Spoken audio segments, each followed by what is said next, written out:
Picture this: 2 rooms, 2 leaders, 2 moments that would define millions of lives. In one room, a man sits awake through the night, wrestling with a decision that could save his nation or condemn it. He considers every angle, every life at stake, every consequence rippling forward through time. In the other room, another leader sleeps soundly, having just signed an order that will bring suffering to countless innocents, yet he feels no weight of conscience, no burden of responsibility. Throughout human history, we've been led by the brilliant and the brutal, the wise and the wicked, the selfless and the narcissistic. Some leaders lifted entire civilizations from darkness into golden ages. Others plunged thriving societies into chaos and ruin. Tonight, we're going to explore what separates the best from the worst, and perhaps discover what it truly means to wield power over human lives. So settle in, close your eyes, and let's journey through the corridors of power across thousands of years of human history. Before we dive into specific leaders, we need to establish what we mean by best and worst. History isn't simple, and neither are the people who shape it. A leader who brought prosperity to their own people might have conquered and destroyed others. A ruler who created lasting institutions might have done so through authoritarian control. For our purposes tonight, we'll consider several key dimensions.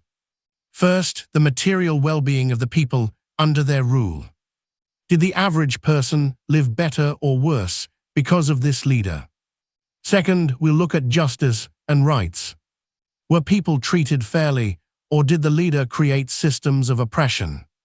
Third, we'll examine legacy.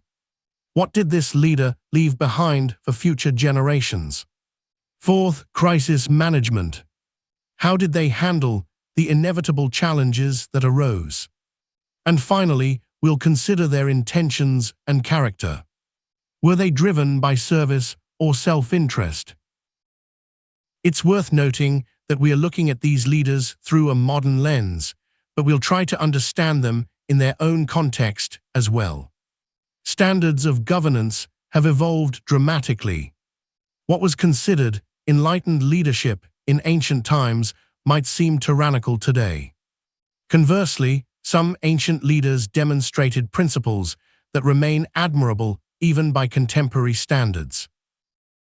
With that framework in mind, let's begin our exploration. Let's start with what makes a leader truly great, and we'll begin in ancient Persia with a man who conquered a vast empire, but is remembered more for how he ruled than how he fought. Cyrus the Great founded the Achaemenid Persian Empire in the 6th century BCE, and he did something revolutionary for his time. After conquering Babylon, one of the great cities of the ancient world, he didn't do what conquering kings typically did. He didn't burn the temples, enslave the population, or erase their culture. Instead, Cyrus issued a declaration, preserved on a clay cylinder, that allowed conquered peoples to keep their religions, customs, and ways of life. He freed enslaved populations, including the Jewish people who had been held in Babylonian captivity, and he helped them return to their homeland and rebuild their temple. This wasn't just mercy. It was strategic brilliance combined with genuine principle. Cyrus understood that ruling over resentful, oppressed people creates endless rebellion and instability. By respecting the cultures and religions of those he conquered, he created loyalty and stability. His empire flourished not in spite of its diversity, but because of how that diversity was managed. The Cyrus Cylinder, that ancient clay document, is sometimes called the first declaration of human rights. While that might be an overstatement, it demonstrates that even in the ancient world, some leaders recognized that power could be exercised with restraint and respect. Compare this approach to countless other conquerors who left nothing but ruins and resentment. Cyrus built something that lasted, an empire that would endure for 2 centuries, and a legacy that inspired leaders for millennia afterward. When Thomas Jefferson was designing principles for American democracy, he looked back to Cyrus as an example. Moving forward in time, let's consider Marcus Aurelius, the Roman emperor who ruled from 161 to 180 CE. Here was a man who inherited absolute power over the largest empire in the Western world, yet he spent his evenings writing philosophy that essentially questioned the very nature of power and privilege. Marcus Aurelius didn't want to be emperor. He was a philosopher forced into leadership by circumstance and duty. His personal writings, which we know as meditations, reveal a man constantly reminding himself to be humble, to be just, to remember that his power was temporary, and that all people, regardless of status, possessed equal human dignity. During his reign, the Roman Empire faced enormous challenges. A devastating plague, known as the Antonine Plague, killed millions. Germanic tribes pressured the northern borders. Economic troubles strained the empire. Yet Marcus Aurelius responded with steady, thoughtful leadership. He personally led military campaigns when necessary, but preferred diplomatic solutions. He sold off imperial possessions to fund relief efforts during the plague, rather than raising taxes on an already suffering population. What makes Marcus Aurelius particularly admirable is that he had every opportunity to abuse his power, yet he constantly worked to restrain himself. He believed that a leader's primary duty was service, not self-aggrandizement. He wrote, "The object of life is not to be on the side of the majority, but to escape finding oneself in the ranks of the insane." By insane, he meant those who lived for power, luxury, and ego rather than virtue and service. Now let's travel to the 14th century and visit the West African kingdom of Mali, where one of the wealthiest men who ever lived chose to use his power and fortune in remarkable ways. Mansa Musa ruled the Mali Empire from 1312 to 1337, and during his reign, the kingdom became extraordinarily wealthy through control of gold and salt trade routes. Musa was quite possibly the richest person in human history. Some modern economists estimate his wealth at the equivalent of $400 billion, though such comparisons across centuries are imprecise. What did Musa do with this wealth? He could have hoarded it, built monuments to himself, or lived in unimaginable luxury. Instead, he became one of history's greatest patrons of learning and culture. He transformed Timbuktu into an intellectual center that attracted scholars from across Africa, the Middle East, and beyond. He built libraries, universities, and mosques. The University of Sankore, which he expanded and funded, housed hundreds of thousands of manuscripts and became one of the world's great centers of learning. Musa's famous pilgrimage to Mecca in 1324 demonstrated both his wealth and his approach to it. He traveled with a caravan of thousands, and along the route, he gave away so much gold in charity that he actually caused inflation in the regions he passed through. The economic disruption was real, but it came from extraordinary generosity, not exploitation. Under Musa's rule, Mali became known for its stability, learning, and prosperity. He established diplomatic relations with other powers and created a legacy of intellectual achievement that lasted for generations. Now let's turn to the darker side of history and examine what makes a leader truly terrible. And we must begin with someone whose very name has become synonymous with evil. Adolf Hitler needs little introduction, but it's worth examining specifically what made his leadership so catastrophically destructive. Between 1933 and 1945, Hitler led Germany on a path that resulted in approximately 70 to 85 million deaths worldwide, including the systematic genocide of 6 million Jewish people, along with millions of Roma, disabled individuals, political opponents, and others deemed undesirable by his twisted ideology. What made Hitler particularly dangerous was that he wasn't simply a madman. He was a skilled orator who understood how to manipulate grievances and fears. Post-World War I Germany faced real economic hardship and national humiliation. Hitler took those legitimate concerns and channeled them into hatred, scapegoating, and ultimately genocide. His leadership style combined charismatic manipulation of the masses with a governmental structure deliberately designed to be chaotic and competitive. He appointed multiple people to overlapping roles, encouraging them to compete for his favor. This wasn't disorganization.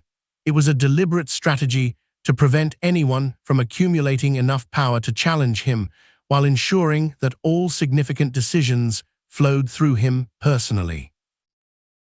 Hitler also understood propaganda and spectacle.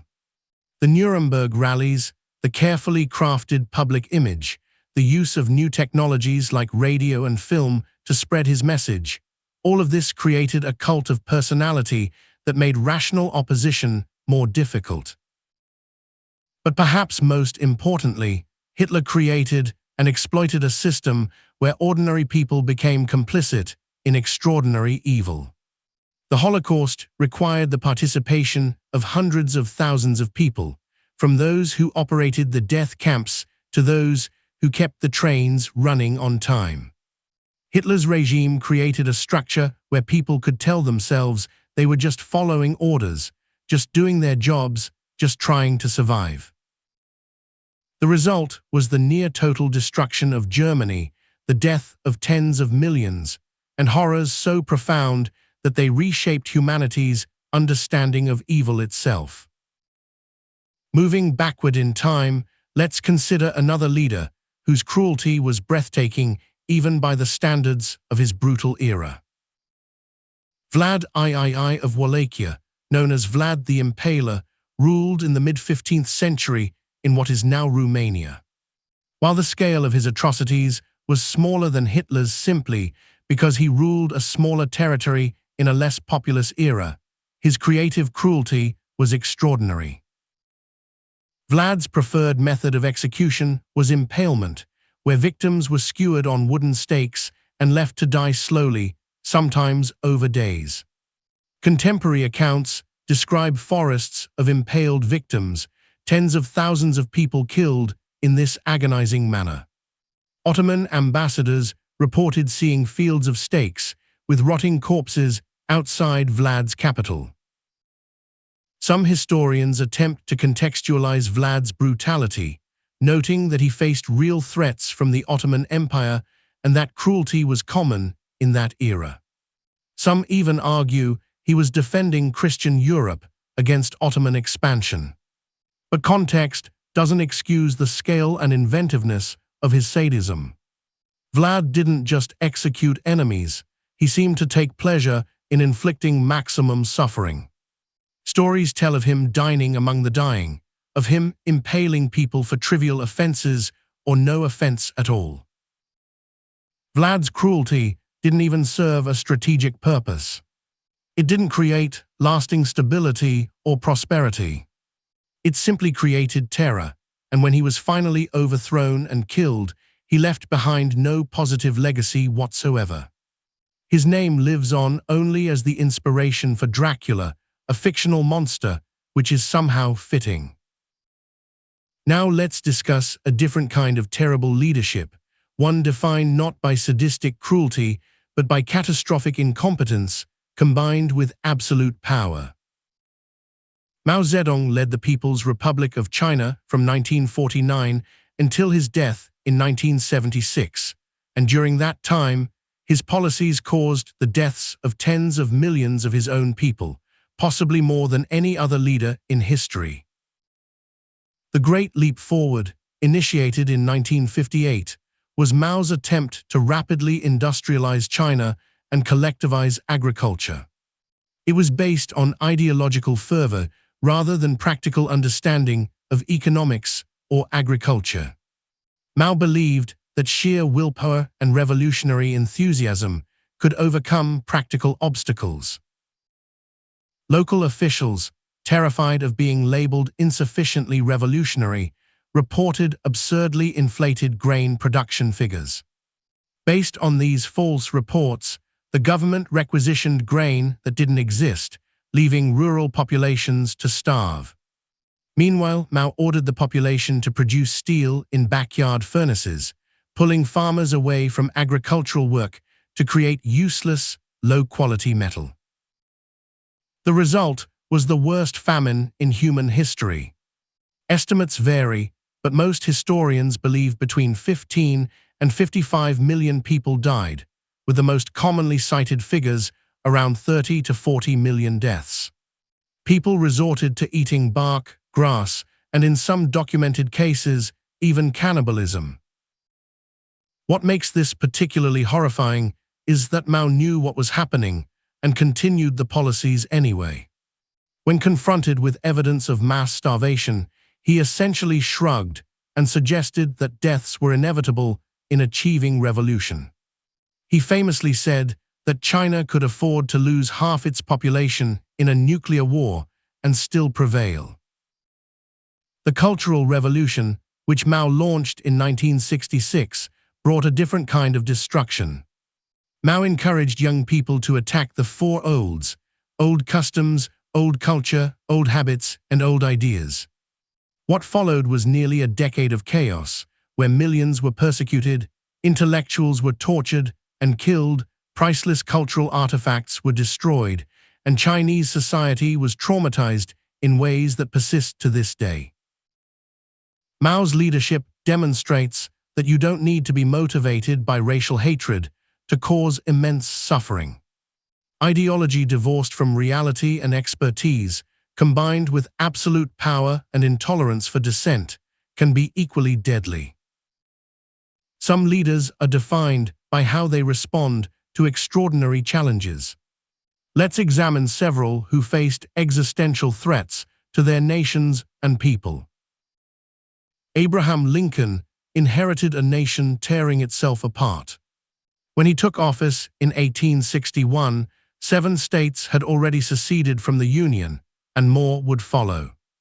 The United States faced the very real possibility of permanent dissolution and the continuation of slavery, perhaps forever. Lincoln's greatness lies not in being perfect, he wasn't, but in his ability to grow, adapt, and ultimately do what was necessary to preserve the nation and end slavery. Early in the war, he moved cautiously on emancipation, fearing that moving too quickly would push border states into the Confederacy. But by 1863, he had come to understand that the war could not be won without striking at slavery itself, both morally and strategically. The Emancipation Proclamation, issued on January 1, 1863, declared freedom for enslaved people in Confederate-held territory. It was both a moral statement and a military strategy, undermining the Confederate economy and allowing black men to join the Union Army, which nearly 200,000 did, making a crucial difference in the war's outcome. Lincoln also demonstrated remarkable political skill.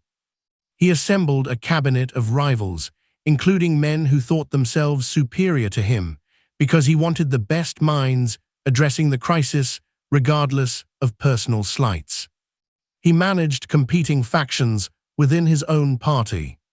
He communicated with the public through speeches and letters that explained his reasoning in accessible but profound language.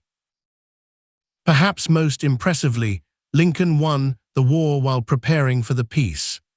His second inaugural address, delivered just weeks before his assassination, did not gloat over victory but called for reconciliation, with malice toward none, with charity for all.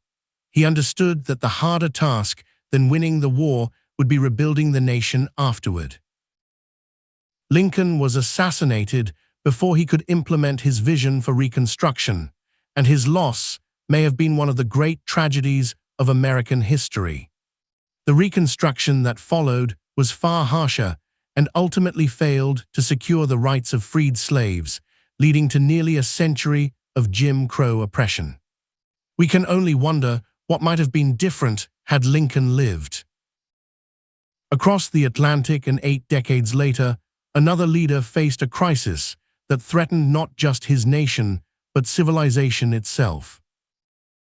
Winston Churchill became Prime Minister of Britain in May 1940, just as Nazi Germany was crushing France and threatening to invade Britain.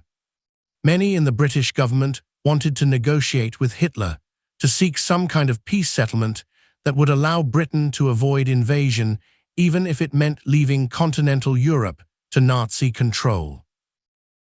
Churchill refused. In speech after speech, he rallied the British people to resist. "We shall fight on the beaches, we shall fight on the landing grounds, we shall fight in the fields and in the streets, we shall fight in the hills, we shall never surrender." These weren't empty words. Britain stood alone against the Nazi war machine for a year before the Soviet Union, and later, the United States entered the war. Churchill had significant flaws. His views on empire and race were deeply problematic, even by the standards of his time. His decision-making on some military matters was questionable.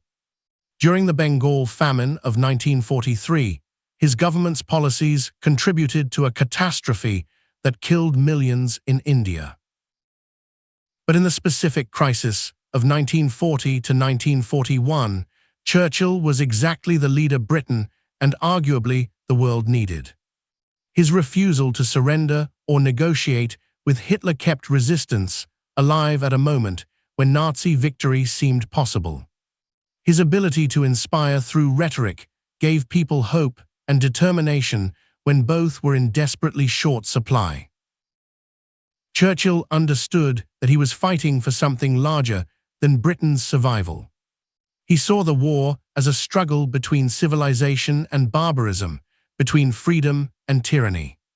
He wasn't always right, and his worldview was limited by imperialist assumptions, but in this central struggle, he was on the right side and refused to compromise.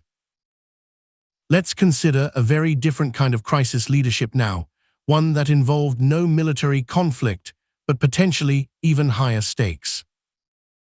Stanislav Petrov was not a head of state. He was a lieutenant colonel in the Soviet Air Defense Forces, working a shift at a nuclear early warning bunker outside Moscow on September 26, 1983. But on that night, his leadership, or perhaps his skepticism, may have prevented nuclear war. The warning system indicated that the United States had launched 5 nuclear missiles at the Soviet Union. Petrov's job was to report this immediately to his superiors, who would then inform Soviet leadership, who would likely order a retaliatory nuclear strike. Given the tensions of the Cold War and the mere minutes available to make a decision, such a strike would probably have been launched. But Petrov didn't report it. Something seemed wrong to him. Why would the Americans launch only 5 missiles? If they were really starting a nuclear war, wouldn't they launch hundreds? He suspected a system malfunction, though he had no proof. He waited while his subordinates urged him to follow protocol and report the attack. He was right. It was a false alarm, caused by the system misinterpreting sunlight reflecting off clouds as missile launches. But Petrov couldn't have known that with certainty when he made his decision. He violated protocol based on his judgment and skepticism. Petrov wasn't rewarded for potentially saving millions or billions of lives. In fact, he was initially reprimanded for not properly documenting the incident. He eventually retired in obscurity. Only years later did his role become public, and he received some recognition before his death in 2017. This incident illustrates that leadership isn't always about grand speeches or dramatic actions.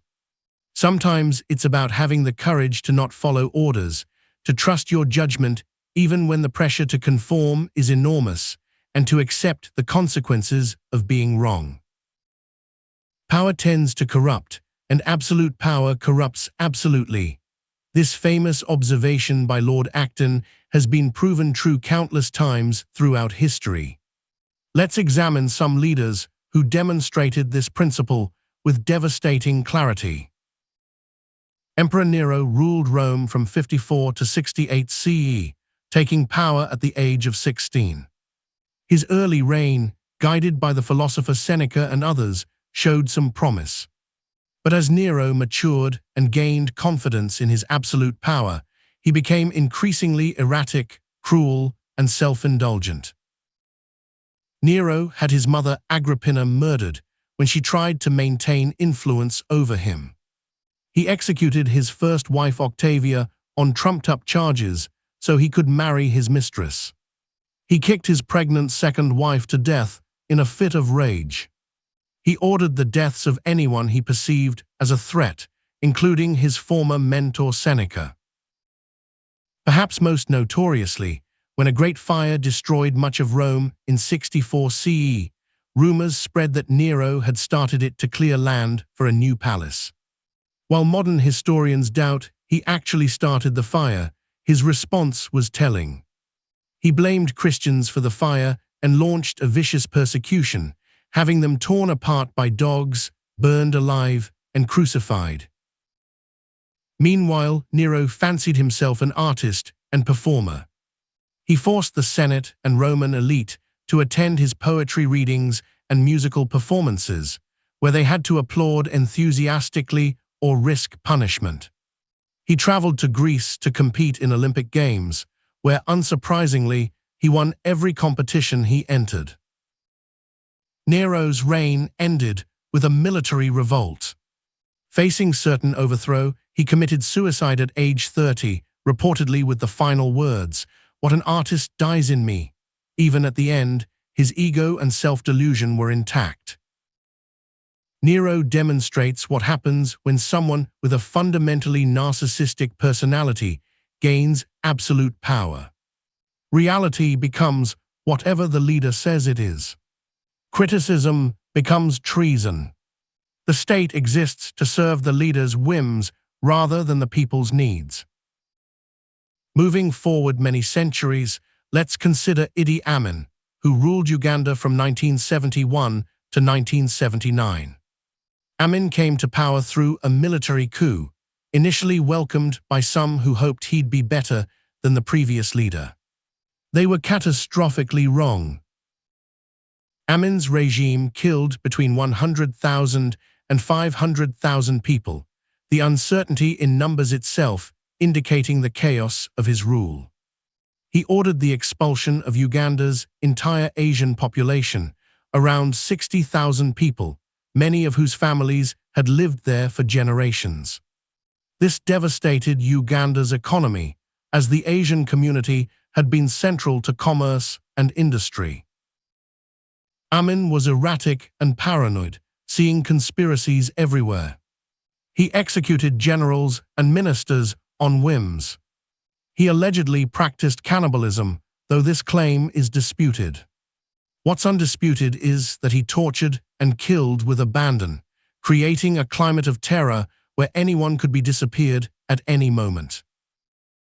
Amin also styled himself with increasingly grandiose titles, eventually claiming to be His Excellency, President for Life, Field Marshal Alhaji Dr. Idi Amin Dada, VC DSO, MC, Lord of all the beasts of the earth and fishes of the seas and conqueror of the British Empire in Africa in general and Uganda in particular. This absurdity might be funny if it weren't attached to so much suffering.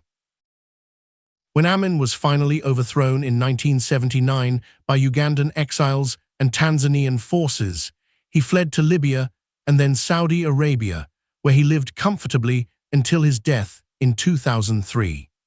He never faced justice for his crimes, never showed remorse, and reportedly spent his exile years swimming, fishing, and playing the accordion. Amin represents the buffoon tyrant, someone who might seem almost comical in his pomposity if he weren't so deadly. His rule shows that you don't need grand ideology or strategic brilliance to cause immense suffering. Simple brutality, paranoia, and unchecked power are enough. Let's examine another form of corruption, one wrapped in revolutionary rhetoric, but ultimately serving personal enrichment and control. Robert Mugabe led Zimbabwe first as Prime Minister from 1980 and then as President from 1987, until he was finally forced from power in 2017. He started as a liberation hero, helping to end white minority rule in what was then Rhodesia. But his 37-year rule transformed into one of Africa's most devastating examples of how liberation leaders can become oppressors. In his early years, Mugabe actually showed some positive leadership. He promoted reconciliation between black and white Zimbabweans. He invested in education and healthcare.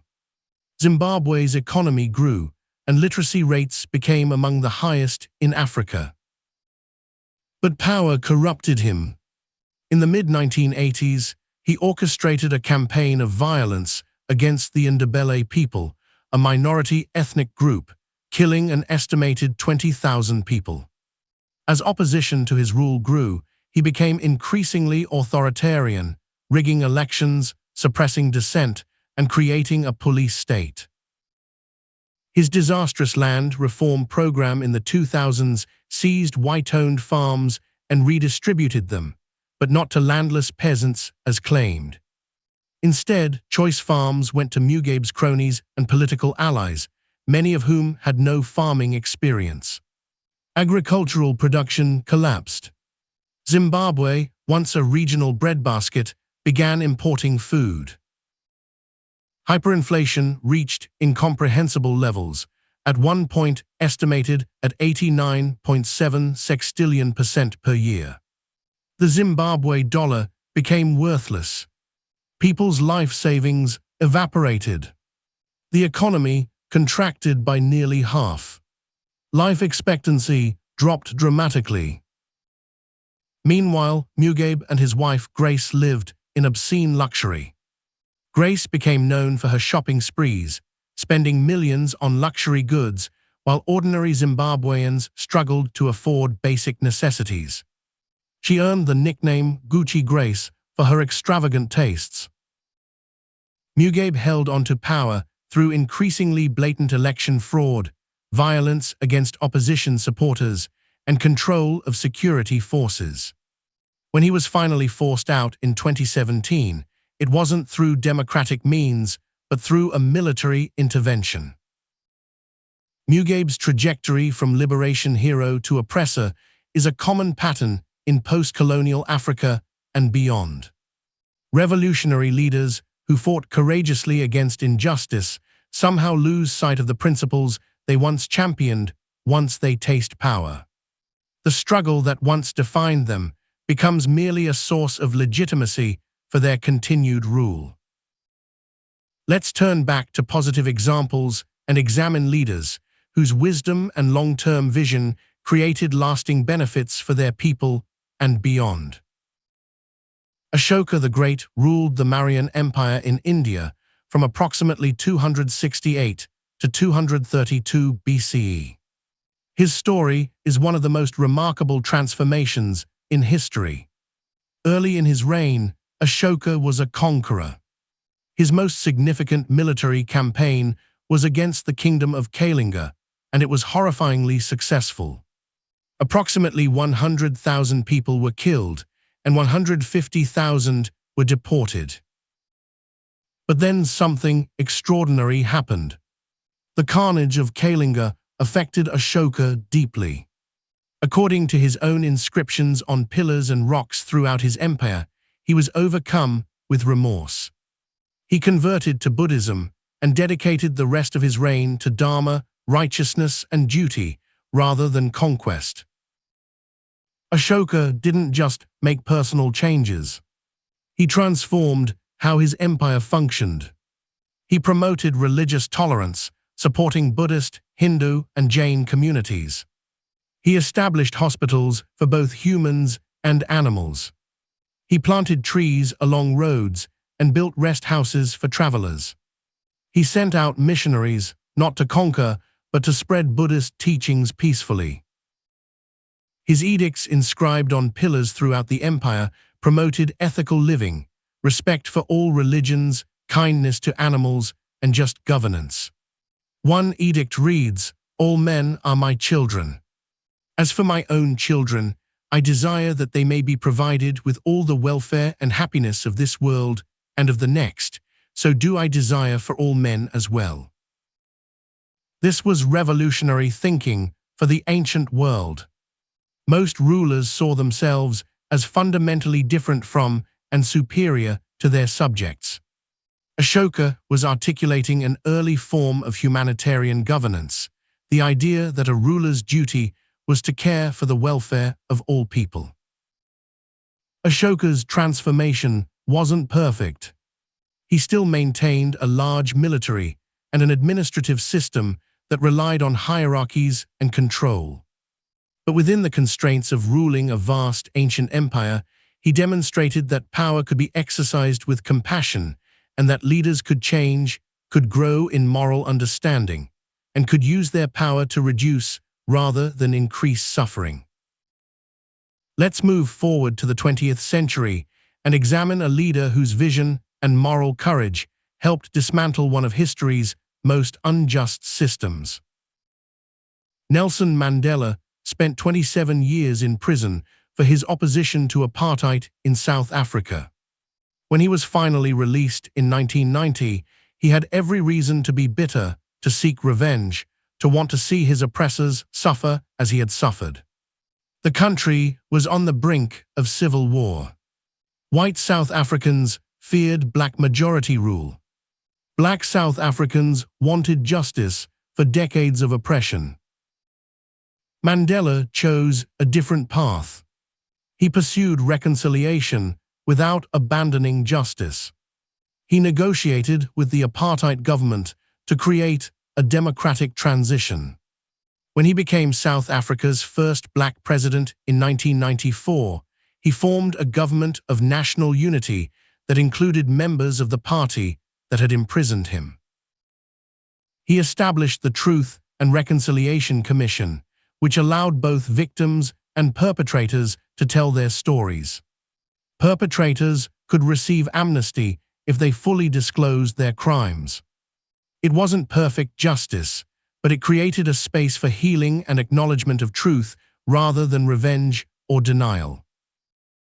One of the most iconic moments of Mandela's presidency came in 1995, when South Africa hosted the Rugby World Cup. Rugby had been seen as a white sport, a symbol of apartheid-era South Africa. Mandela appeared at the final match wearing a Springbok jersey, the national team's uniform, to support the predominantly white South African team. The gesture was deeply meaningful, symbolizing his embrace of all South Africans, not just those who had supported him. Mandela also voluntarily stepped down after one term as president, establishing a precedent for democratic transition and showing he saw the presidency as a service rather than a prize. Mandela wasn't perfect. His government struggled to address South Africa's massive economic inequalities. Some criticized the Truth and Reconciliation process as letting criminals escape justice.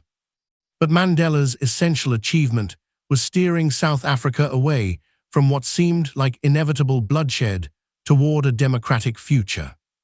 His personal journey from revolutionary to reconciler, his ability to forgive without forgetting, and his commitment to democratic principles made him one of the 20th century's most admired leaders. Now let's consider a leader whose technical expertise and administrative skill transformed their nation in quieter but equally significant ways. Lee Kuan Yew governed Singapore from 1959 to 1990, transforming a small island with no natural resources, significant ethnic tensions, and an uncertain future into one of the world's most prosperous nations. When Singapore gained independence, unwillingly, it was poor, with high unemployment and surrounded by larger, potentially hostile neighbors.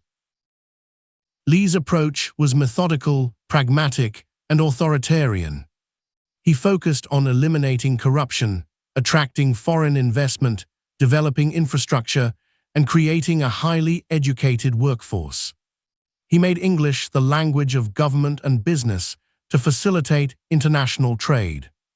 He invested heavily in public housing, eventually housing over 80% of the population in government-built apartments, which created both stability and government control.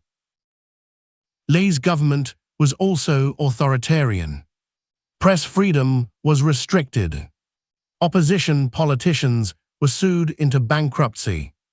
Public protests required permits that were rarely granted. Lee believed that Western-style democracy was unsuited to Singapore's multi-ethnic society and development needs. He prioritized economic development and social stability over political freedom. This creates a complicated legacy. Singapore did become prosperous, with one of the world's highest per capita incomes, excellent infrastructure, virtually no corruption, and very low crime. But it also became a place where political dissent was stifled, where the government controlled significant aspects of daily life, and where conformity was valued over individualism. Can we call Lee a great leader if his methods were authoritarian? This is one of history's persistent questions. He delivered material prosperity and stability. Most Singaporeans today enjoy comfortable lives in a functioning, orderly society. But that came at the cost of political freedoms that many consider fundamental human rights. Lee himself was unapologetic.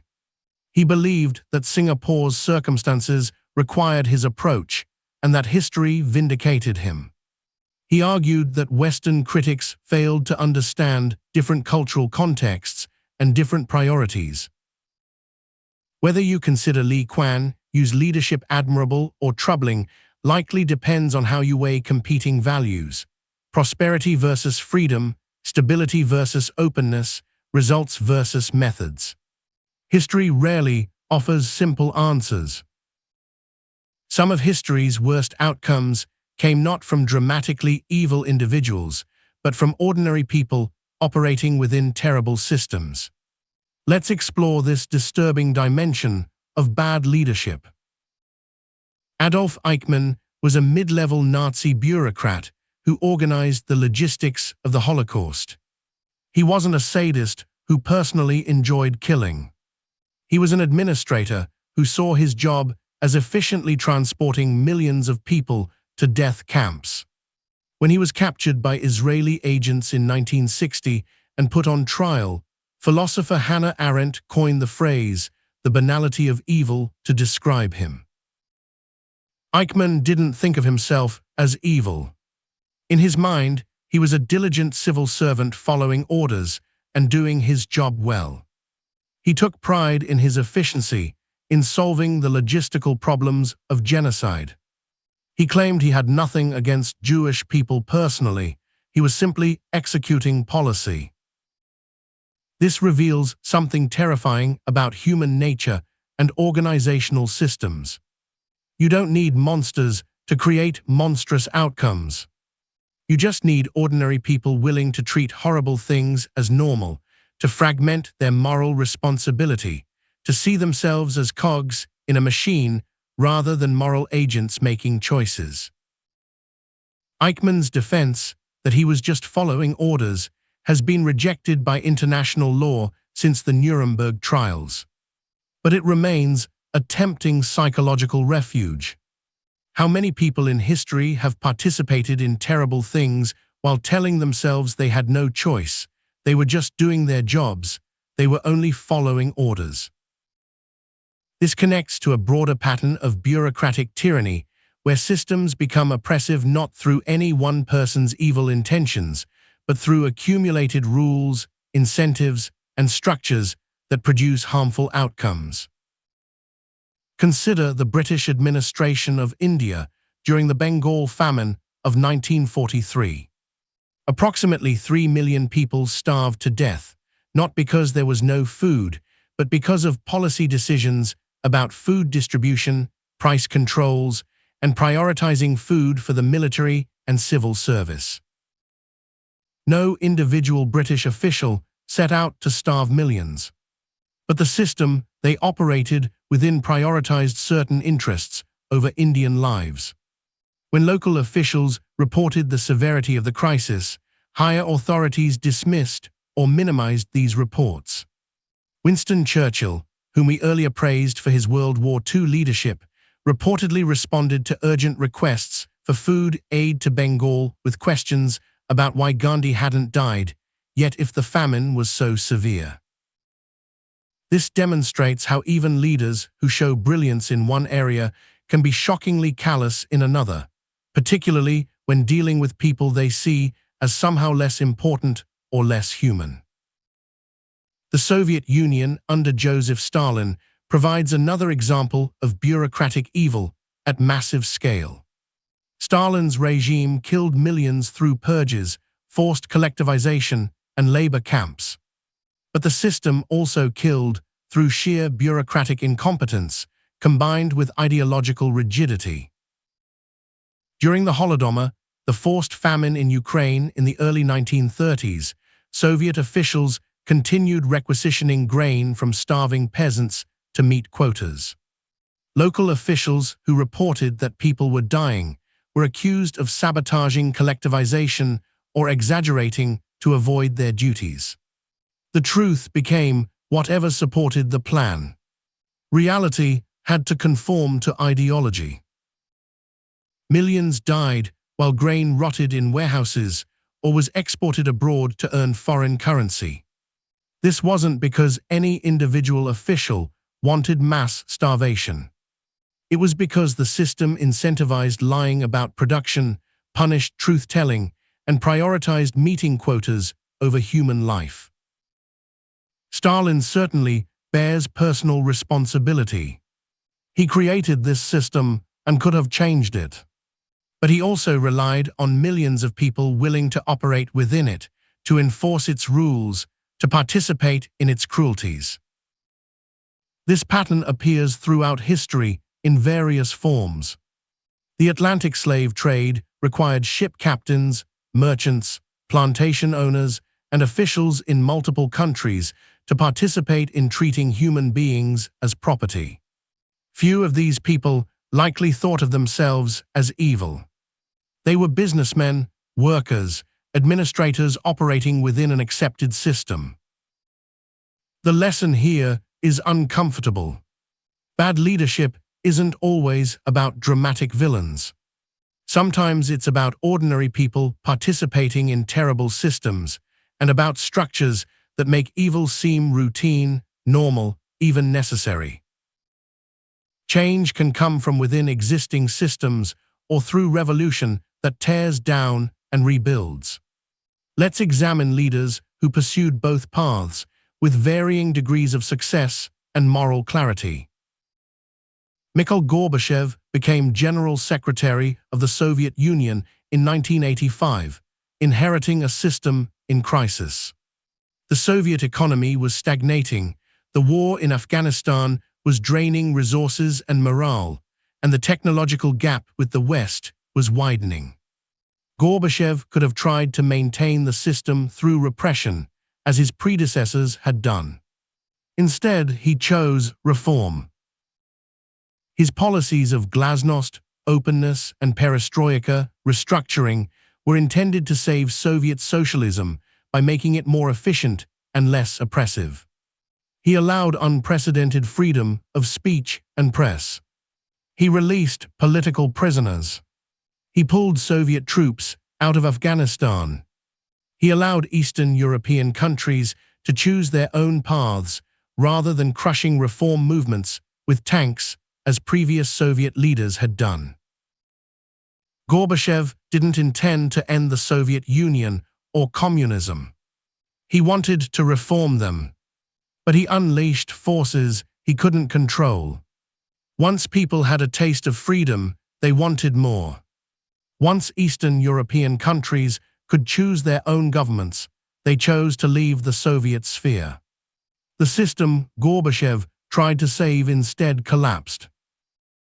Some view Gorbachev as a hero who peacefully ended the Cold War and freed hundreds of millions of people from communist rule. Others, particularly in Russia, see him as a naive reformer who destroyed a superpower and plunged Russia into chaos and humiliation. Both perspectives contain truth. What makes Gorbachev notable is that when he saw the Soviet Union dissolving, when he could have potentially ordered military crackdowns to preserve it, he chose not to. He allowed the USSR to end peacefully. He stepped down from power without trying to cling to it through force. In an empire built on violence, he chose a peaceful ending. The consequences were mixed. The 1990s were chaotic and painful for many former Soviet citizens. But the peaceful dissolution of the Soviet Empire was nonetheless remarkable. No nuclear weapons were used. No massive civil war engulfed the region. Millions of people gained freedom they'd never known. Contrast this with Deng Xiaoping, who led China from the late 1970s until his death in 1997.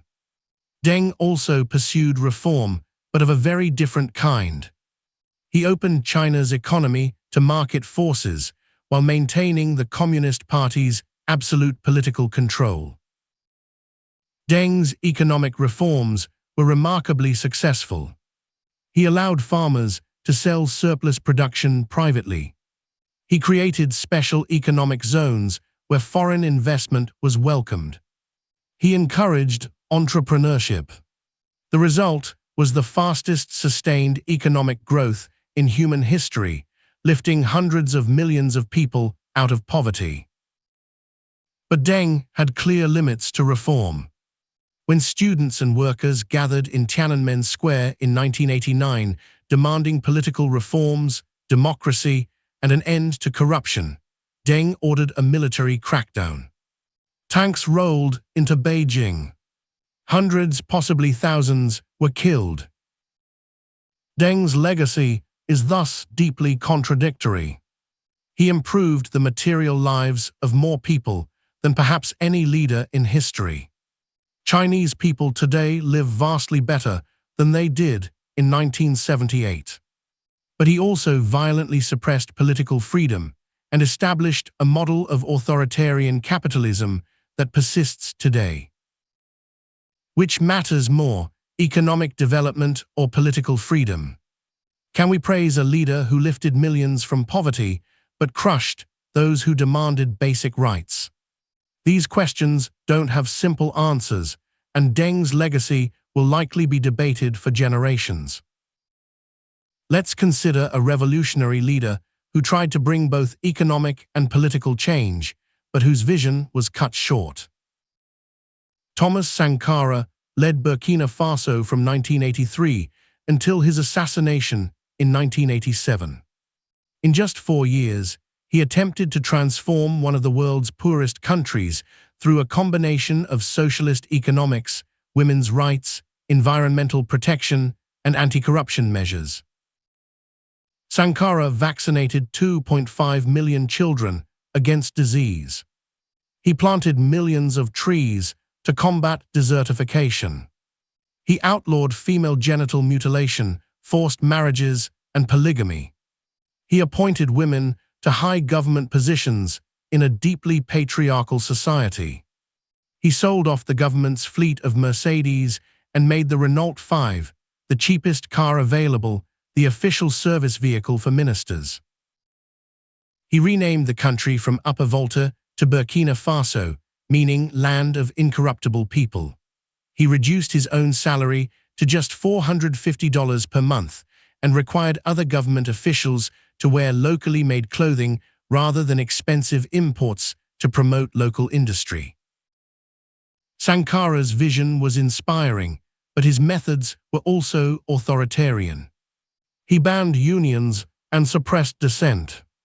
His revolutionary tribunals operated outside normal judicial processes. His land redistribution program disrupted traditional power structures without always having clear alternatives ready. In 1987, Sankara was overthrown and killed in a coup led by his former friend and colleague Blaise Compaoré, likely with French support. Compaoré went on to rule Burkina Faso for 27 years as an increasingly corrupt autocrat, everything Sankara opposed. Sankara's story raises questions about revolutionary leadership. Can rapid transformation happen without authoritarian measures? Can you fundamentally challenge entrenched interests while respecting democratic processes? Sankara believed urgent action was needed and that traditional political processes would be too slow and too easily corrupted by existing power structures. We'll never know if Sankara's vision could have succeeded because he wasn't given the chance. But his brief leadership inspired many across Africa and beyond who saw in him a different model, a leader who lived modestly, spoke honestly about imperialism and exploitation, and genuinely tried to improve ordinary people's lives. Now let's examine a different kind of reformer, one who worked within existing systems to expand rights and opportunities. Franklin Delano Roosevelt became President of the United States in 1933, at the height of the Great Depression. A quarter of Americans were unemployed. Banks were failing. People were losing their homes and farms. The capitalist system itself seemed to be collapsing, and many wondered if democracy could survive. FDR's response was the New Deal, a massive expansion of government intervention in the economy. He created jobs programs, regulated banks and financial markets, established Social Security, protected workers' rights to organize unions, and fundamentally redefined the relationship between government and citizens. Was FDR a great leader? He certainly was consequential. His policies helped millions of Americans survive the Depression. He led the country through World War II. He expanded the role of the federal government in ways that persist today. But FDR also had significant failures and moral compromises. His New Deal programs often excluded or discriminated against Black Americans. His administration refused to support anti-lynching legislation. Most shamefully, he ordered the internment of over 110,000 Japanese Americans during World War II, imprisoning them solely because of their ethnicity, one of the darkest chapters in American history. FDR also tried to pack the Supreme Court when it ruled against some of his programs, a move that even his allies saw as undermining the constitutional separation of powers. He broke the two-term tradition, though this was later formalized into a constitutional amendment after his death. So we have a leader who expanded economic security and workers' rights, but compromised on racial justice, who led America through its greatest economic and military crises, but also violated basic constitutional principles. How do we weigh these contradictions? Perhaps the lesson is that we should avoid creating heroes or villains and instead see leaders as complex humans operating in difficult circumstances, sometimes rising to greatness and sometimes failing badly, often within the same life. Throughout most of recorded history, women were excluded from formal political leadership. When women did rule, they often faced different standards and expectations than male leaders. Let's examine a few female leaders and consider what, if anything, their gender meant for their leadership. Hatshepsut ruled ancient Egypt as pharaoh from approximately 1478 to 1458 BCE. She came to power as regent for her young stepson, but eventually declared herself pharaoh, even wearing the traditional false beard and male royal regalia in official representations. Hatshepsut's reign was remarkably successful. She focused on trade rather than conquest, launching a famous expedition to the land of Punt that brought back gold, ebony, myrrh, and exotic animals. She undertook massive building projects, including her stunning mortuary temple at Deir el-Bahari. Egypt prospered and was at peace. After her death, someone, possibly her stepson who eventually succeeded her, attempted to erase her from history. Her images were defaced, her name chiseled out of inscriptions. Perhaps this was simple political rivalry. Perhaps it reflected discomfort with a female pharaoh. We can't know for certain. What we do know is that Hatshepsut had to adopt male symbols and titles to be accepted as pharaoh. Whether this was personal choice or political necessity, it shows the constraints she faced in a world that assumed rulers were male. Fast forward nearly 3 millennia to Elizabeth I of England, who ruled from 1558 to 1603. Elizabeth inherited a kingdom divided by religious conflict, threatened by powerful enemies, and skeptical of female rule. Many expected her to quickly marry and let her husband rule. Elizabeth never married. She used the possibility of marriage as a diplomatic tool, entertaining proposals from various European princes while never committing. She called herself married to England. Whether this was personal preference or political calculation, it allowed her to maintain sole power. Elizabeth's reign, the Elizabethan era, is remembered as a golden age. England defeated the Spanish Armada, establishing itself as a major naval power. English exploration and trade expanded. Shakespeare wrote his plays. The arts flourished.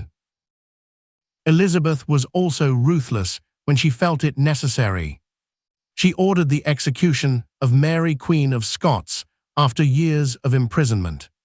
She crushed rebellions in Ireland with brutal efficiency. She could be indecisive and vain, sometimes keeping advisors waiting for months for decisions. But Elizabeth provided stability after decades of turmoil. She navigated religious divisions without the mass killings that plagued continental Europe. She created space for England to develop into a major power. Did Elizabeth rule differently because she was a woman? It's impossible to say definitively. She certainly had to navigate gendered expectations, using her status as the Virgin Queen as a political asset. But her actual governance, combining diplomatic skill with occasional ruthlessness, doesn't seem fundamentally different from successful male monarchs. In the 20th century, several women led major nations. Golda Meir in Israel, Indira Gandhi in India, Margaret Thatcher in Britain.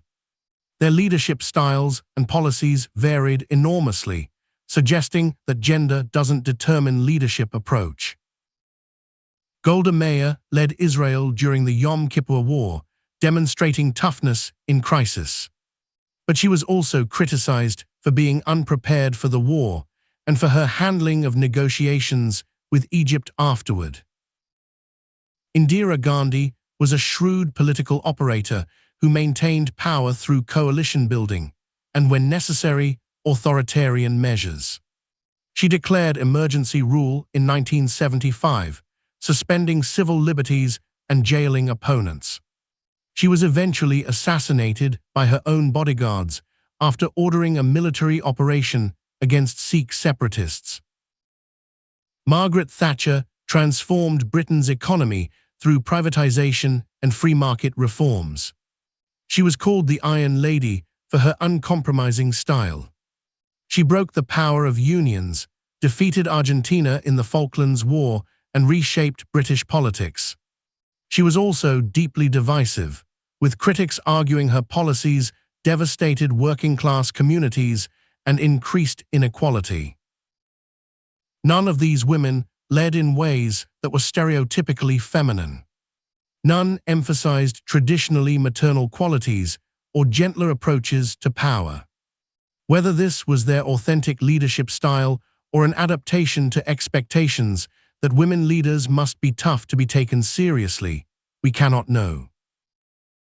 What we can say is that women, when given the opportunity to lead, have proven just as capable as men of both brilliance and failure, of both moral courage and ruthless pragmatism. The history of mostly male leadership doesn't reflect male superiority, but rather male monopoly on power.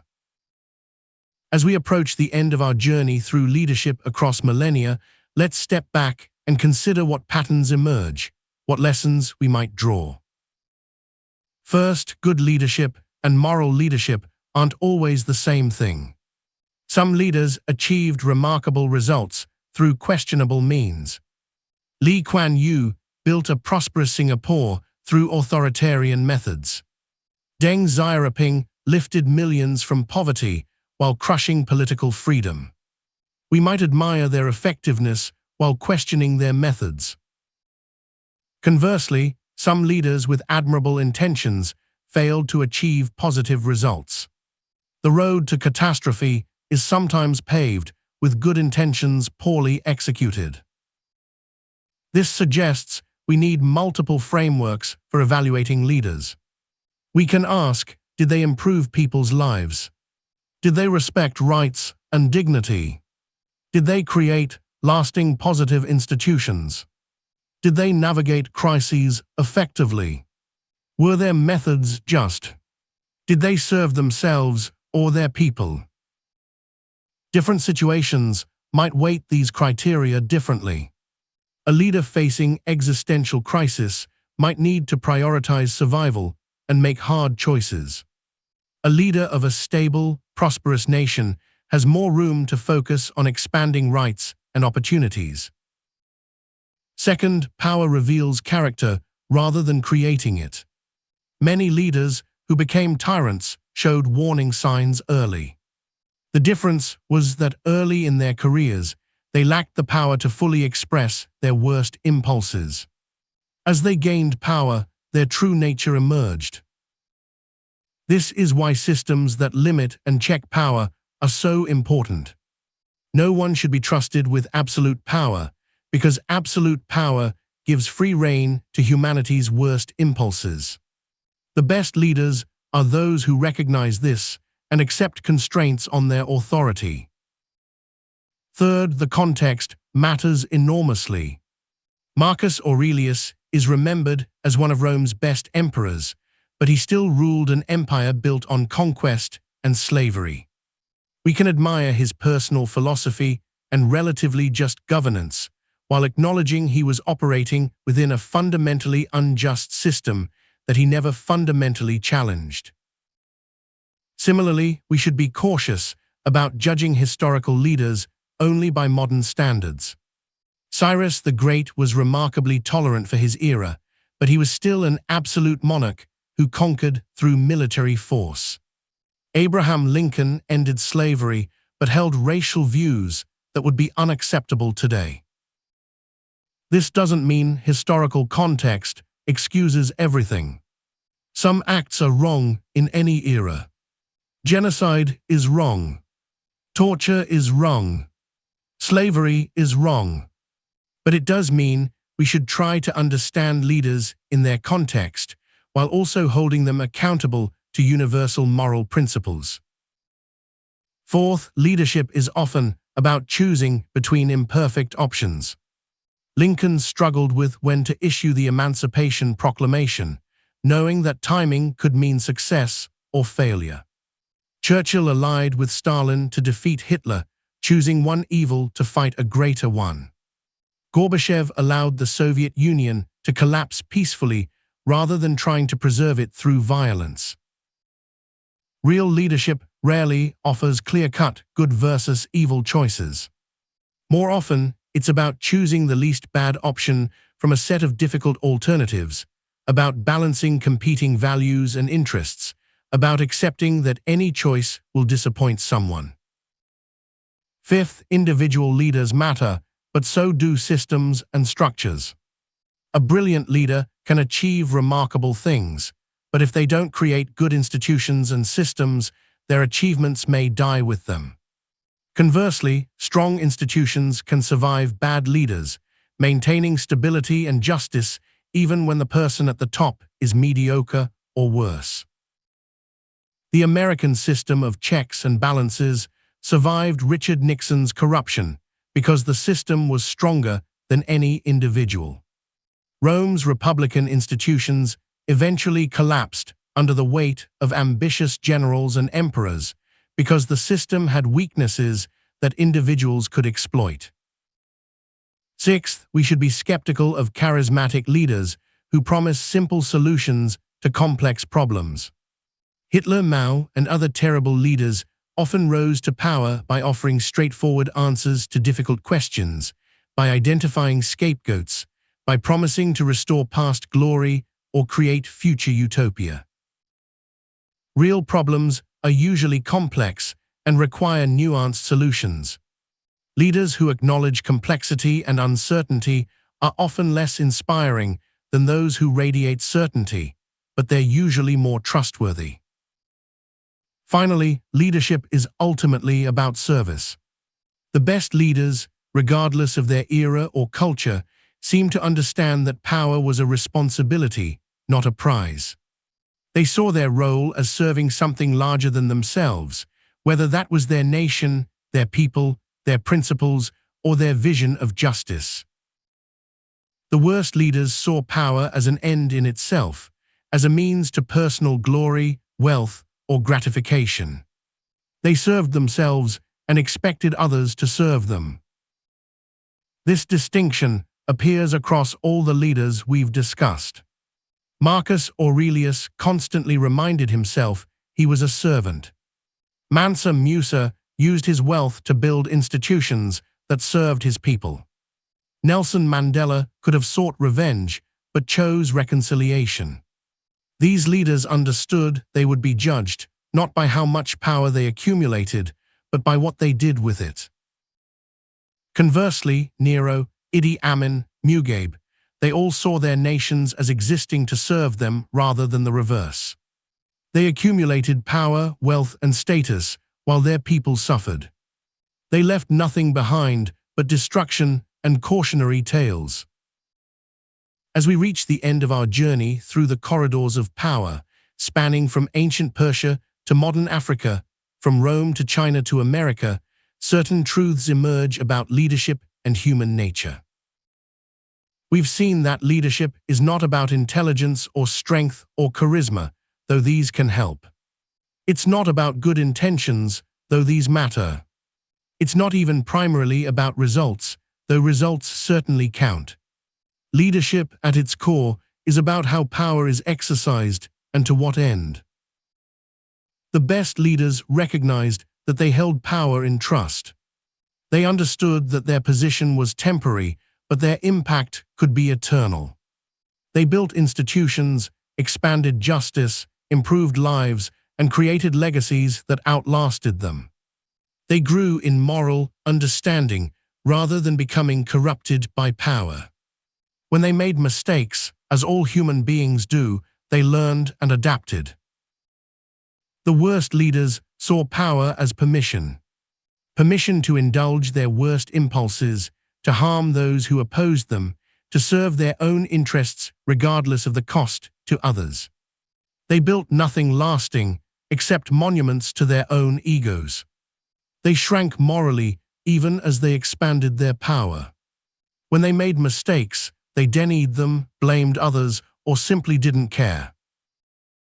Between these extremes lie most leaders throughout history, people who sometimes rose to greatness and sometimes failed badly, who did some good and some harm, who were products of their times while occasionally transcending those times.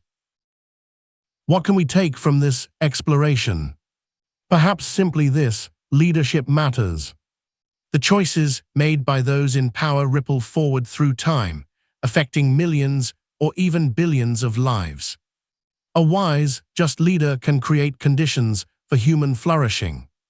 A cruel, foolish leader can bring immense suffering. But leadership doesn't only belong to presidents and emperors, prime ministers and monarchs. We all exercise leadership in our own spheres, in our families, our workplaces, our communities. The principles that distinguish good from bad leadership at the highest levels apply in smaller ways throughout life.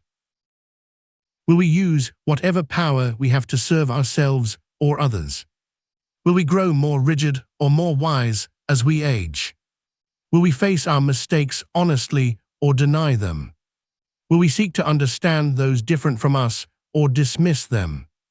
Will we leave things better or worse than we found them?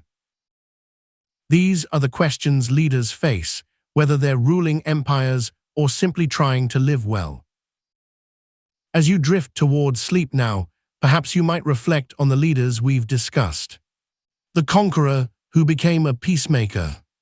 The philosopher king who ruled an empire while questioning the value of power. The revolutionary who chose reconciliation over revenge. The bureaucrats who enabled evil by treating it as routine. The reformers who tried to change systems from within. The visionaries who saw beyond their own times. History isn't just a record of the past. It's a conversation across time about what it means to be human, to have power, to make choices that matter. Every generation faces its own challenges, its own would-be tyrants and potential heroes. Understanding the past doesn't tell us exactly what to do, but it gives us wisdom for the journey. The night is quiet now. The struggles of ages past have settled into history, their lessons preserved for us to ponder. Good leaders and bad, wise and foolish, cruel and kind, they've all played their parts and passed from the stage. Their choices echo forward, shaping the world we inherited. And now, as your mind grows quiet and your breathing slows, rest knowing that while individual leaders come and go, the human capacity for both great good and terrible evil remains constant. Our task, in whatever small way we can, is to increase the good and resist the evil, to learn from the past while creating a better future.